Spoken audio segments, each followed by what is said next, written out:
Llegamos al último panel. Invitamos a los integrantes del panel número 5. Este panel toca el tema el Instituto Nacional de INAVES en el marco de la fiscalización pública. El moderador es el contador Héctor Martinero Pajón, quien es directivo de FEMUCOR, y está integrado por la contadora María del Huerto Di Loreto, Joaquín Olit y el doctor Jorge Mosteiro. Héctor va a presentar a cada uno. Tenemos algo así como 20, 30 minutos nada más. Así que... Lo breve y bueno, dos veces bueno. Buenas tardes a todos.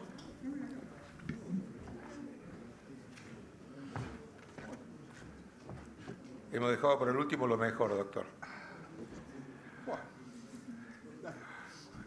Bueno, a CAM le ha parecido importante la convocatoria de este panel y obviamente a los máximos referentes del sector en respecto a la fiscalización pública. Huelga presentarlo al doctor Jorge Mosteiro. Supo ser oficial de cumplimiento en un tiempo, doctor, y después pasó ahora de director de créditos.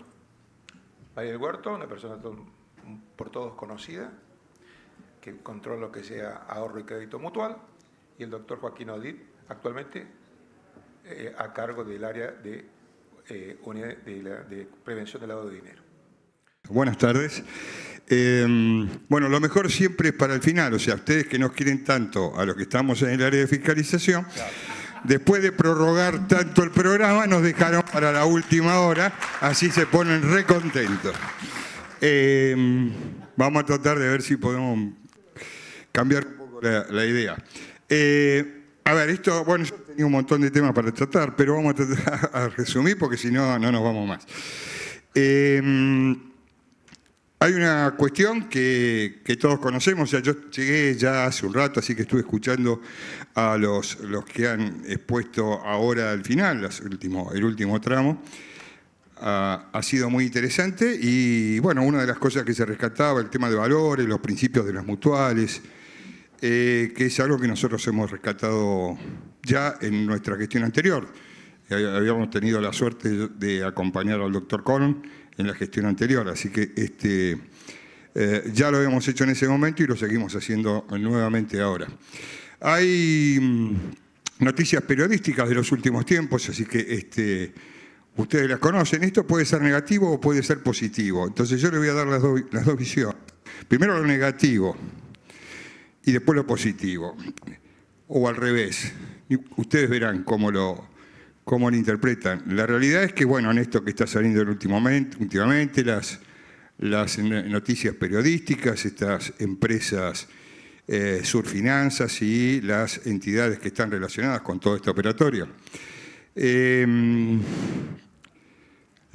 Lo bueno para mí es que, si bien hay alguna cooperativa mutual involucradas en estas cosas, en general acá hay muchas más sociedades, prestadores de servicio de pago, otro tipo de cosas. Y acá viene lo otro que a mí me recuerda, que fue en la gestión anterior, y todos deben recordar la causa AFA.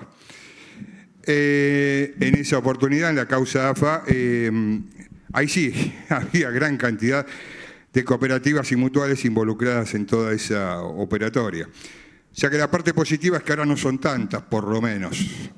Por lo menos yo lo veo de esa manera. La parte negativa es que aún hay quienes siguen sin entender o aprender algunas cosas, ¿no es cierto?, que tienen que ver justamente con los controles, los valores y para qué existen las mutuales. Así que por eso digo que es una noticia positiva y negativa.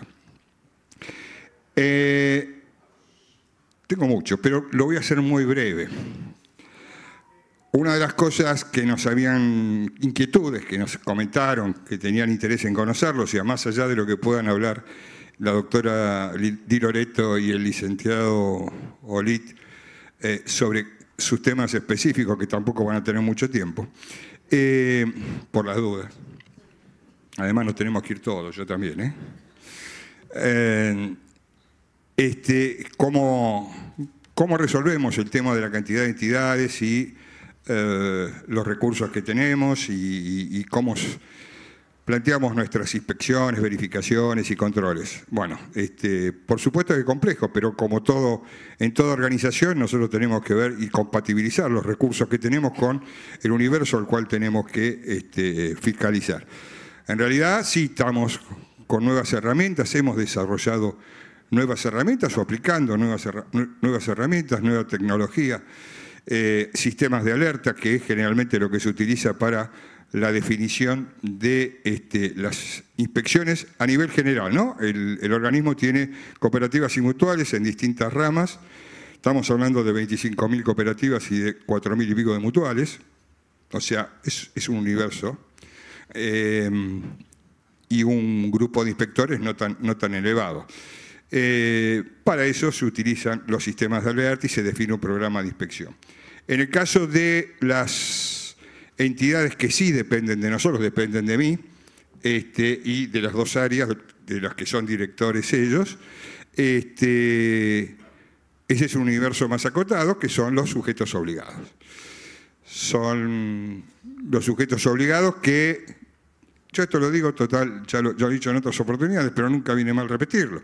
La mayoría creo que lo sabe, aunque en un evento no de hace muchos meses todavía no lo tenía muy claro. La resolución 99 modificó los sujetos obligados. ¿Ok? Por lo menos para el caso de cooperativas y mutuales. ¿Cuál fue la modificación? Antes decían las entidades mutuales, cooperativas, que operan en ayuda económica, que operan en crédito, que operan en gestión de préstamos. La resolución 99 modificó y ya no se trata de si opera o no opera, eso es independiente. Una entidad, si tiene el reglamento, es sujeto obligado. Eso es lo que muchas entidades no han entendido todavía. Entonces, cuando les reclamamos información, nos dicen, no opero, yo nunca operé. Nos pasa mucho más con cooperativas, por supuesto, cooperativas que tienen crédito, trabajos, 850.000 cosas, actividades, y porque en el estatuto en su momento definieron crédito, y por ahí nunca operaron con crédito. Bueno, tienen que modificar el nombre, tienen que modificar el estatuto, modificar el nombre, porque si en el estatuto dice que entre las actividades que realizan, uno es el objeto crédito, son sujetos obligados. Por lo tanto, tienen que tener oficial de cumplimiento, manuales y todo lo que exige el sistema de prevención. Entonces, por eso les digo, si hay entidades mutuales que tienen un reglamento aprobado de ayuda económica, pero no operan, denlo de baja. Tienen que darlo de baja. Porque nosotros, y no cumplan, ojo, cada uno puede tener el reglamento, el objeto, está todo muy bien, cumplan con las normas. Que ese es uno de los problemas que tenemos y nosotros estamos tratando de hacer intimaciones que son un poco más efectivas, tratando de hacer un seguimiento dentro de las limitaciones que tenemos, pero tratando de avanzar. O sea, intimamos, damos un plazo, cumplan con el régimen informativo, no cumplen y avanzamos. Ustedes saben que una herramienta que utilizamos en la gestión anterior, y la volvimos a utilizar ahora, es la resolución 1659 del INAES. ¿Está bien, no? ¿Dije bien? Muy bien. Que permite que el directorio disponga la suspensión de determinado operatorio. Entonces, cuando intimamos, no cumplen, damos un plazo, no cumplen, proponemos al directorio la suspensión de la actividad. Eso no implica suspender a la entidad en su conjunto, pero sí suspenderle la actividad que, en este caso, ayuda económica con captación, sin captación, o sea, crédito en el caso de las cooperativas estas de objeto múltiple. Así que, bueno, eso es lo que estamos haciendo, tratando de ser más efectivos. En realidad, el control había quedado un poco de lado en los últimos años, nosotros hemos tratado de retomarlo, que fue la política que también aplicamos en su momento. Dos temitas más y ya las corto, así que no la voy a seguir tan largo. Uno tiene que ver con lo que hacemos desde el área de supervisión de prevención, la Dirección de Prevención de Lavado de Activos y otros delitos, En cuanto a la selección de las entidades que vamos a inspeccionar, nuestro universo es más reducido y se está reduciendo en función de estas suspensiones de determinadas actividades. Al 31 de diciembre del 2024, el año pasado, teníamos 2.074 entidades y hoy, a estos días, estamos en 1.900, ¿verdad? Que en realidad, en función de los sumarios que están tramitando por suspensiones de actividades que hemos propiciado, se va a reducir a 1.700 y pico, 1.800 en cuanto estos sumarios concluyan. Pero seguimos trabajando sobre esto, seguimos trabajando. Hay entidades que tienen reglamento de gestión de crédito, de gestión de préstamos, que en realidad tampoco están informando. Vamos a tratar de ahora avanzar un poco sobre estas entidades, más allá del avance continuo, ¿no? A ver, avance continuo que no significa encontrar el movimiento, al contrario, esto es lo que se tiene que entender, porque hay quienes, y por eso nos tienen un poquito de bronca ahora, y por eso nos ponen al final, y cuando está todo así ya pasado el tiempo, lo hacen a propósito, perdón, pero que quede claro que no somos responsables. Claro, nos ponen así. Entonces, en realidad nosotros lo que queremos es que haya un movimiento mutual, fundamentalmente de ahorro, de ayuda económica, fuerte. Es más, las modificaciones de nuestras resoluciones tendieron a eso, a facilitar una de las cosas que estaban pidiendo, el uso de los canales digitales y todas esas historias. O sea, queremos que compitan, que estén en el mercado, que participen del sistema financiero, pero que lo hagan de acuerdo a los valores que corresponden a una mutual. ¿Está? O sea, esa es la intención. Y aquellos que no juegan bien, que queden afuera. Y esto también me lo han hecho en otras oportunidades, en cursos un poco menos numerosos, entidades que me plantean, pero yo tengo una mutual ahí en el pueblo donde estoy que es un desastre. Y bueno, decime cuál es, así vemos cómo está. No, yo botón no son. Bueno, para eso existe las federaciones, las confederaciones, o sea, nosotros tenemos canales abiertos para que vengan y nos digan. Entonces nuestra intención es esa, no sacar a los que no saben jugar como corresponde, a los que no cumplen con las normas que tienen que cumplir. Pero hablemos de la integridad, los valores propios de lo que son las mutuales, o sea, todo lo que se estuvieron, por lo menos que yo llegué escuchando, y que me pareció bárbaro, pero bueno, pero hay que hacerlo. Así que ese es el punto. Y en respecto, vuelvo una cosa que me quedó colgado, que tiene que ver con cómo elegimos en el caso de la Dirección de Prevención.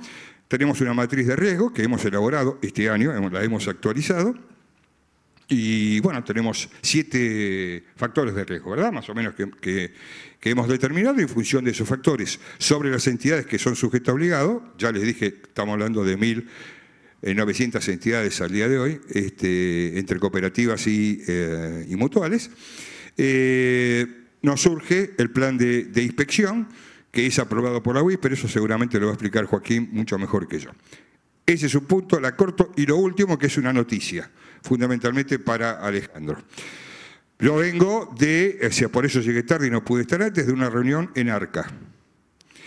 Ustedes saben que nosotros estamos en un proceso, iba a hablar de Gafi, de OCDE, el tema de la... No me voy a meter con todo eso, se van a quedar con las ganas de saberlo, lo lamento, pero qué macana. Pero bueno, pero sí voy a hablar esto que también está relacionado con OCDE. La reunión de Arca con los organismos supervisores sobre el tema de los CRS, yo creo que muchos lo deben conocer, tiene que ver con los reportes, está vinculado con la ley FATCA, es ley de intercambio de información. Hasta ahora nuestro sistema, nuestras entidades cooperativas y mutuales habían quedado al margen de esto. Bueno, ¿qué pasó? OCDE pidió que estemos porque toma información de Gafi. Nosotros participamos en la evaluación de Gafi.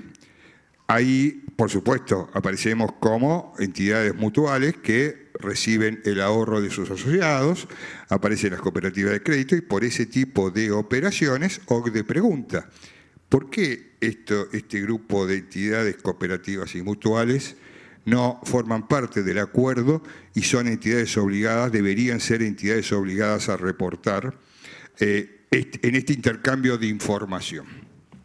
que es, o sea, es información que se le da a ARCA y que de ARCA hacer intercambio con FATCA y también con otras jurisdicciones, porque ahora esto es OCDE, no es solo Estados Unidos. Acá es muy importante la residencia, no residencia, por eso nosotros, sin saber, porque empezamos con esto no hace mucho, ya en la norma de asociados estamos pidiendo el tema de la residencia, lo deben saber, la obligación de presentar la nómina de asociados, y una de las cosas que pedimos si es residente o no es residente y en qué país en definitiva tiene su residencia. Bueno, la cuestión que pedimos en esta reunión, porque vimos que había un par de bancos y entonces dijimos, ¿por qué no están las federaciones y confederaciones de las mutuales y las cooperativas que pudieran llegar a estar involucradas en este intercambio de información? Dijeron, tenés razón. Así que ya los vamos a convocar, porque tenemos que trabajar en todo esto. Lo que se va a hacer es ARCA tiene que emitir una resolución general, hay tiempo, está todo este año próximo, esto empezaría aparentemente en el año 2027. La modificación, ojo, esto está vigente, el tema de los reportes, de los CRS y todo eso ya está vigente desde el 2014, 15, o sea, hace un montón. Pero ahora se modifica, ahora vamos al CRS2, que modifica algunas cosas. Si alguien conoce el tema, sabe que existe un formulario, el 8301, que se presenta a través de ARCA, donde se da información. Ahora va a tener más campos, eso, y entonces la cuestión es, antes de que AFIP, o bueno, ex-AFIP, ARCA, emita esta norma, nos tenemos que poner de acuerdo. ¿Cómo vamos a entrar? ¿De qué manera? ¿Quiénes corresponden? ¿Quiénes no corresponden? Porque va a haber que aquellos que no deban entrar hay que justificarlos para que OCDE lo acepte y podamos, ustedes saben que el proceso de incorporación de Argentina a la OCDE es muy importante, estamos trabajando en eso, hay varias convenciones, estamos trabajando en una que tiene que ver con el cohecho de funcionarios públicos extranjeros, ahora estamos en esta también, así que es un tema en donde ya está invitado Alejandro, te acabo de decir, Alejandro, y bueno, y los presidentes de las federaciones, ya veremos después cómo los vamos a convocar. Yo esto ya lo hablé con el presidente del INAES, el doctor Conan, así que así vamos a trabajar. Y bueno, saben que con ARCA, que estamos laburando en esto, pero también venimos trabajando en eso, el doctor Conan ya les habrá comentado, pero hay algunos logros, aumentos de umbrales, aumentos de algunas cosas que tienen que ver también mucho con la relación que estamos teniendo con los organismos, ¿no? Así que eso es para que lo sepan. Y te diga para mucho más, pero la voy a cortar porque gracias a mis predecesores esto se extendió demasiado. Perdón. Hola. Bueno, buenas tardes, un gusto. Gracias por la invitación. Me pregunto de qué me río en esa foto. ¿De dónde la sacaron? Bueno, en función de los temas que más o menos iban a ser disparadores, tomé nota de algunas cosas que vemos y controlamos en mi dirección de ahorro y crédito. Yo estoy con el tema de ayuda económica, gestión de préstamos y cooperativas de crédito. Bueno, en este caso vamos a hablar de mutuales y gestión. Como cumplimiento y a raíz de eso, incumplimiento de los regímenes informativos, fui tomando nota a lo largo de las charlas. Por ejemplo, se mencionó hoy la famosa Central de Deudores, resolución 2361 del 2019, 6 años de vida, un incumplimiento altísimo. Y es una herramienta que les sirve a ustedes, a las entidades. Nosotros no necesariamente tenemos que acceder porque no estamos verificando con la quit de los asociados quiénes tienen préstamos y quiénes no. Los que la usan la apoyan notablemente, pero bueno, las transmisiones no reflejan lo mismo. En el caso de los regímenes informativos, bueno, tenemos varios. En mi dirección, todo lo que sea anexos a informes trimestrales de auditoría, tanto de ayuda económica como de gestión de préstamo, y en ese caso lo que nosotros vemos también es un incumplimiento bastante alto cuando intimamos, como marcaba el doctor Mosteiro, se produce toda una corrida, digamos, de ponerse al día, pero eso a veces no se mantiene en el tiempo. Notamos a través de la información, ¿qué pasa? Siempre estamos trabajando de últimas con sistemas de alertas de las entidades que cumplen. Pero bueno, después tenemos que evaluar qué es lo que declaran y hay muchos desvíos que se pueden llegar a detectar.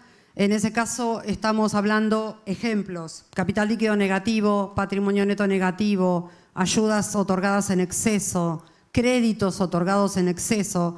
Los que están en el tema saben que siempre se trabaja sobre una capacidad prestable y esa capacidad prestable es la que determina cuánto se puede prestar y cuánto se puede captar de los asociados en conjunto y además en forma individual. Bueno, esos desvíos son los que nosotros vamos notificando a medida que los vamos detectando.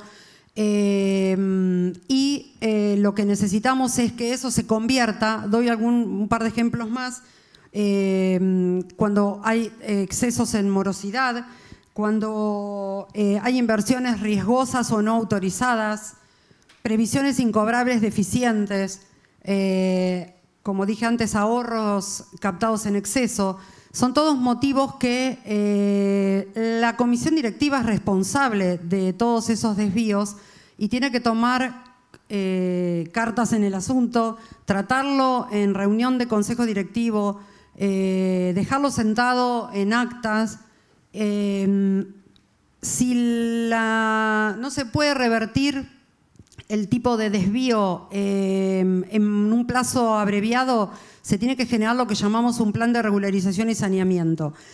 Cuando se escribió la resolución 3034 en el 2024, como dijo hoy el doctor Colom, intervino el movimiento mutualista y opinó en todo esto. Y quedamos totalmente de acuerdo que íbamos a dejar sentado cómo se regula ese plan de regularización, cómo es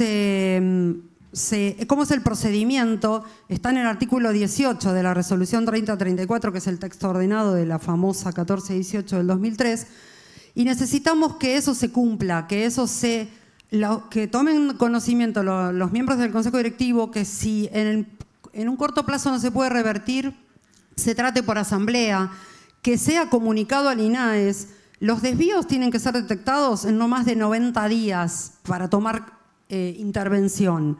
Y siempre decimos, obviamente, desde el lado nuestro, por ahí es fácil decir, devuelvan las ayudas, reclamen, digamos, cobren las ayudas otorgadas en exceso o devuelvan los ahorros captados. No siempre es fácil, nosotros siempre damos la posibilidad de que esto se haga en forma paulatina, pero necesitamos un compromiso de la entidad y eso es solo a través del plan de regularización y saneamiento. Lo que dejamos escrito nosotros es que los miembros del Consejo Directivo lo tienen que dejar bien aclarado, los miembros de la Junta Fiscalizadora también.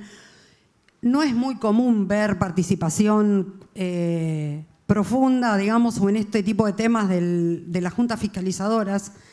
Y además lo tiene que tratar y lo tiene que expresar en su informe el auditor externo. Y tiene que hacer el seguimiento. ¿Por qué? Porque nosotros también tenemos que hacer el seguimiento a través del informe del auditor externo. Y nos lo tienen que comunicar a nosotros en el término de 10 días a esos planes. Les puedo asegurar que brillan por su ausencia, buscamos a veces.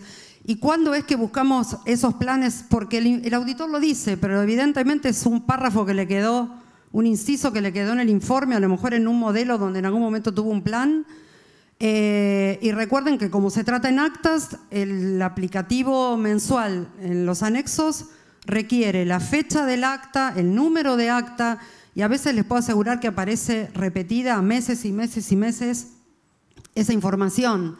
Entonces, tomar conciencia de eso porque son situaciones que nosotros obviamente podemos avanzar con otro tipo de medidas o de acciones de fiscalización. ¿Qué otra cosa? Tener en cuenta también, en gestión de préstamos no tenemos este sistema, deberíamos, digamos, creo que no quedó tan marcado en la normativa, pero siempre los regímenes de crédito son iguales para nosotros. Son parecidos porque necesitamos que nosotros podamos controlar de la misma manera que ustedes pueden trabajar esa información.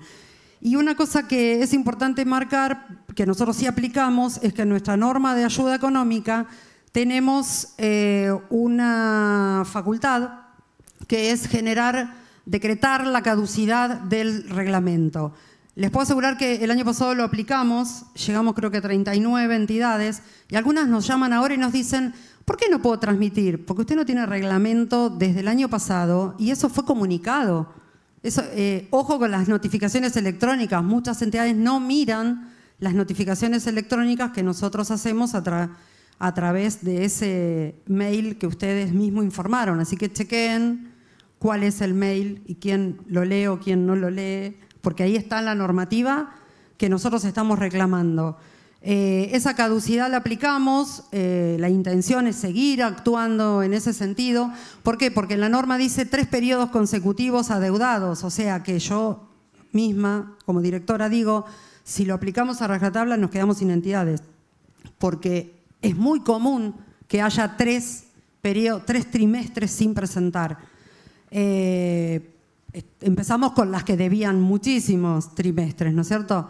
Pero bueno, es algo que queremos que se continúe aplicando desde nuestro lado. Asesoramos en todo lo que necesiten, estamos a disposición. Somos muy poquitos en la dirección, pero le ponemos onda. Así que cuando necesitan algo ya saben que estamos. Y bueno, en principio no los quiero retar más, así que vos...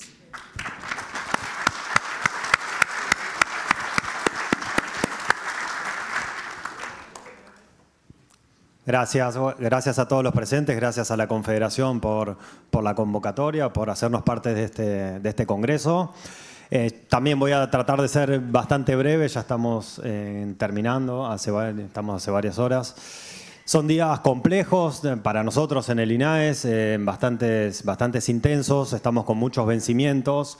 Y uno de ellos es la semana que viene, el 10 de diciembre, nosotros tenemos que presentar el plan de supervisión de los sujetos obligados a ser inspeccionados en el 2026. Lo tenemos que presentar ante la Unidad de Información Financiera la semana que viene y quiero contarles un poco respecto a este plan, ¿sí? Nosotros lo estamos elaborando en estos días, prácticamente se está cerrando, solamente lo conocemos la gente que trabaja en la Dirección de Prevención, acá el director nacional y el presidente del organismo, por supuesto, lo va a saber. Lo estamos terminando de confeccionar y nuestro plan de supervisión se basa exclusivamente en la matriz de riesgos. Como dijo el contador Mosteiro, nosotros tenemos hace varios años tenemos una matriz de riesgos en el INAES. Este año, en el mes de agosto, se aprobó una nueva matriz. Por supuesto que la matriz es de carácter confidencial, lo exige así la norma de la Unidad de Información Financiera. No les puedo contar de qué se tratan los factores de riesgo que establecimos. Sí, como dijo Jorge, son 7 factores de riesgo que nosotros, en función de nuestra experiencia y en función a la información que tenemos en el INAES, los incorporamos a la matriz y al cumplirse esos determinados factores de riesgos, la conjunción de todos ellos establece un riesgo cuantitativo numérico que está vinculado a una escala de riesgo alto, medio o bajo de cada una de las entidades.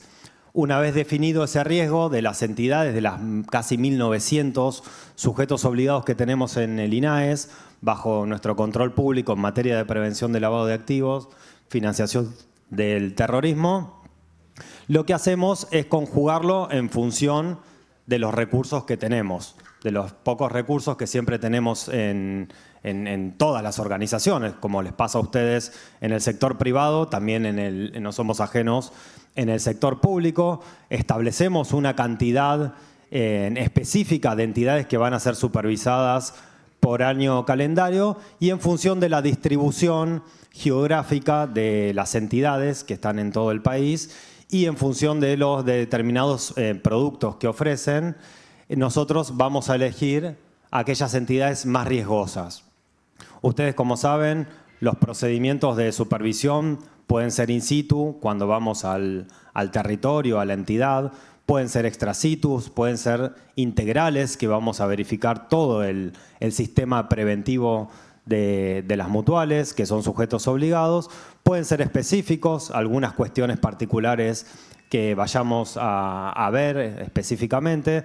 Ustedes saben que los procedimientos de supervisión a veces son fuertes, son intensos, sobre todo en el interior, en Santa Fe, en Córdoba. Otras veces no, son más laxos. Pero bueno, va a depender siempre de la información previa que nosotros tenemos y de la información que pretendemos obtener en el marco de la supervisión. ¿Por qué les digo todo esto? Justamente de la matriz de riesgo que tiene el INAES, porque nosotros, como organismo público, como sujetos obligados y como colaboradores con la UIF en los procedimientos de supervisión, aplicamos un enfoque basado en riesgos, justamente a través de esta matriz de riesgos, para ir a supervisar, en función de los recursos que tenemos, aquellas entidades que consideramos que son más riesgosas, que surgen de la matriz de riesgos. ¿Y esto por qué lo digo? Porque es lo que ustedes tienen que hacer también internamente dentro de sus entidades. No es casualidad que la resolución 99 del año 2023, ya tiene más de 2 años de vigencia, la resolución 99 del 2023 de la Unidad de Información Financiera. Si ustedes las leen, van a empezar con el artículo 1 y 2 con definiciones. Inmediatamente la primera parte comienza con la autoevaluación de riesgos, ¿sí? Ustedes, previo a aplicar los controles, procedimientos o políticas de mitigación, tienen que conocer los riesgos a los que están expuestos. Si ustedes no conocen cuáles son los productos de mayor riesgo, cuáles son sus asociados de mayor riesgo y otros factores más que establece la norma, que ustedes propiamente saben en sus entidades, no van a poder aplicar políticas consistentes o controles o monitoreos adecuados. Lo primero que tienen que hacer es poder identificar a los riesgos a los que están expuestos. ¿Y esto por qué los digo? Por los informes de autoevaluación de riesgos. Ustedes saben que se hizo una segmentación en la resolución 99. Una parte del sector de mutuales tenía que presentarlo este año, antes del 30 de abril del 2025, y fueron relativamente pocos los que presentaron. No llegamos a 300 informes de autoevaluación de riesgos que presentaron ante el INAES y en simultáneo ante la Unidad de Información Financiera. Ok, el cumplimiento es relativamente bajo. Según nuestras estimaciones, deberían ser cerca de 600 las entidades que tendrían que haberlo presentado. No obstante, como saben, el 30 de abril del 2026 aplica el segundo vencimiento para la segmentación. Digo, el 30 de abril del 2026, todas las entidades van a tener que tener presentados los informes de autoevaluación de riesgos y de declaración de tolerancia al riesgo, ¿sí? Ténganlo en cuenta. Hoy en día, bueno, nosotros estamos ayudando, estamos, sí, como dijo acá la contadora, asesorando, guiando a todos aquellos que nos llamen para decirles en términos generales qué tienen que hacer, qué tienen que considerar. Hubo muchas consultas respecto a un modelo. No, nosotros acordamos con la Unidad de Información Financiera no otorgar modelos porque las entidades son distintas. Es muy raro que haya una entidad igual a otra y en la experiencia que hemos tenido, por ejemplo, con el manual de procedimientos, le hablo hace muchos años, que se proporcionó un modelo de manual de procedimientos internos, después en el marco de las supervisiones las entidades nos presentaban exactamente el mismo manual de procedimientos. Bueno, no queremos que vuelva a pasar. Sepan que esto es un ejercicio de autoevaluación. Ustedes son los que conocen a las entidades.